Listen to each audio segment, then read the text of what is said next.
What's up everyone, I'm Choa. Today I'm going to analyze this game. If you haven't watched this video, I recommend you watch it first. Alright, let's get started. First thing first, the opening was Surfer Rook versus right hand Force Rook. And I just moved King to 3-8 to castle. And Sasorii also moved King to 3-2 to castle. So my castle is called Mino, and his castle is called Boat Castle in general.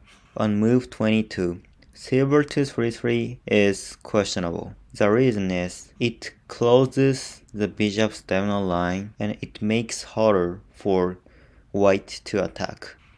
Also, I assume that silver to 3-3 is to use this silver by moving silver to 4-4 and silver to 5-5 at some point. But in this position, black can still move pawn to 5-6 and silver to 5-7 to prepare for this attack. And these two silver will not cover the best squares. Alright, by move 25, white could no longer attack, but his castle is not very solid. Therefore, white's strategy was not very successful. Going back to move 21, however, it is a little bit hard to attack in this position. For example, if the white moves pawn to 6-5, takes, bishop takes 8-8 promote, rook takes, silver takes, pawn drop 6-3, rook takes, bishop drop 8-2, and there's no way to prevent the bishop from taking this lance. And even if the situation is very difficult for both, white may not want to move pawn to 6-5. For example, lance to 9-2, bishop to 9-1 promote, go to 7-1, horse takes 9-2, bishop drop 4-4, rook to 9-8, silver to 7-6.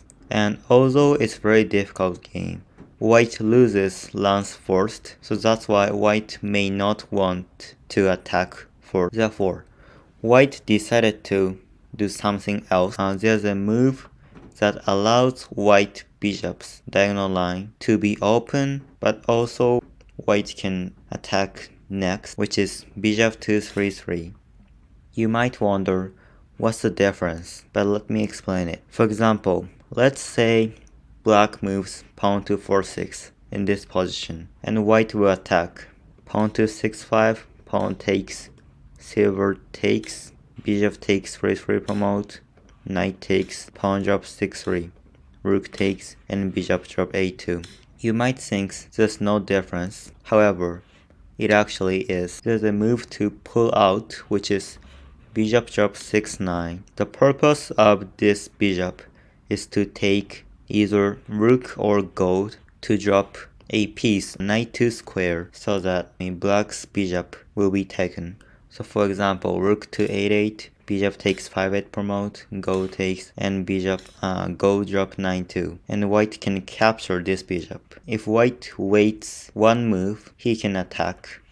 However, it doesn't mean that black will move pawn drop 6-3 in this position, so it is still a difficult game. Specifically, silver to 7-7, pawn drop 6-6, rook to 6-8, and it's pretty when you play right hand Force Rook, it is pretty important to watch for opponent's formation, because sometimes it actually can make a difference whether white can attack or not. Okay, let's look at the middle game, towards the end game. On move 61, I dropped pawn to 3-4, but it is actually a bad move.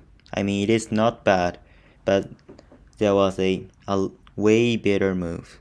I want you to think about it. If you want to think more, just pause it. The answer is pawn drop 3-3. Pawn drop 3-4 and pawn drop 3-3 makes a huge difference. After pawn drop 3-3, the only way is bishop takes 3-3, but then pawn drop 3-4, and white's only option is to resign.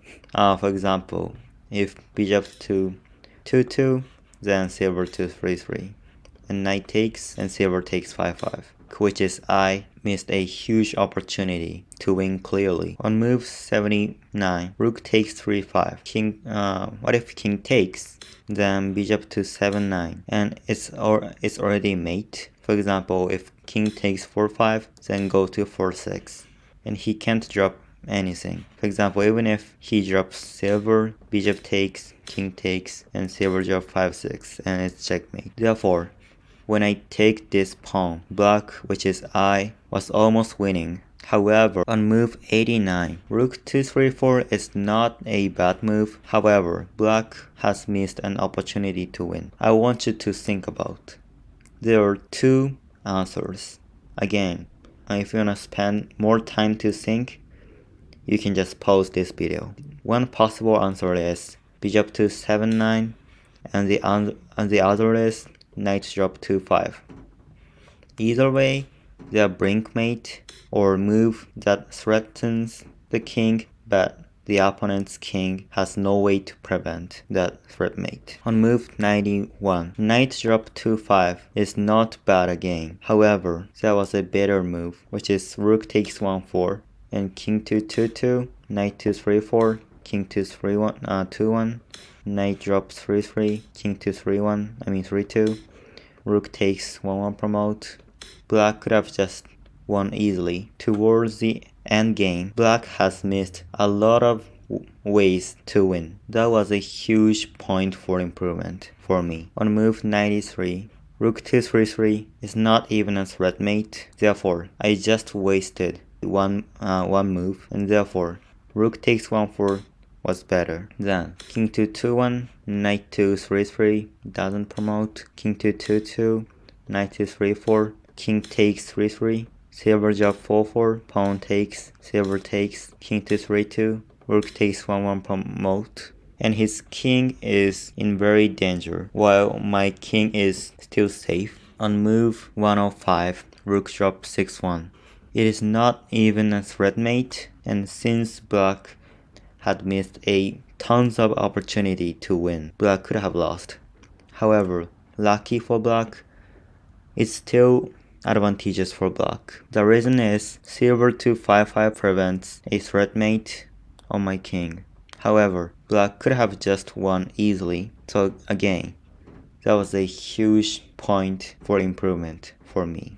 To sum up, for black should have attacked white's king more accurately. And also on move 61, the fact that I missed pawn drop 3-3 was also a huge point for improvement. For white, the point for improvement was in the opening. I really understand that white is trying to think out. However, it is still unclear what white wants to do and what white wants to prevent. So basically, these were points for improvement for white. Alright, that's it for today. If you like this video, please like and subscribe. Also, don't forget to comment. If you have any questions, feel free to ask. And thanks for watching, and see you again. Do you want to enhance your shogi skill? Join my 81 Dojo Club. I started new things called game analysis. It looks like this. I guarantee that it helps you to become a better player. It's free, so feel free to join. For more information, check this video.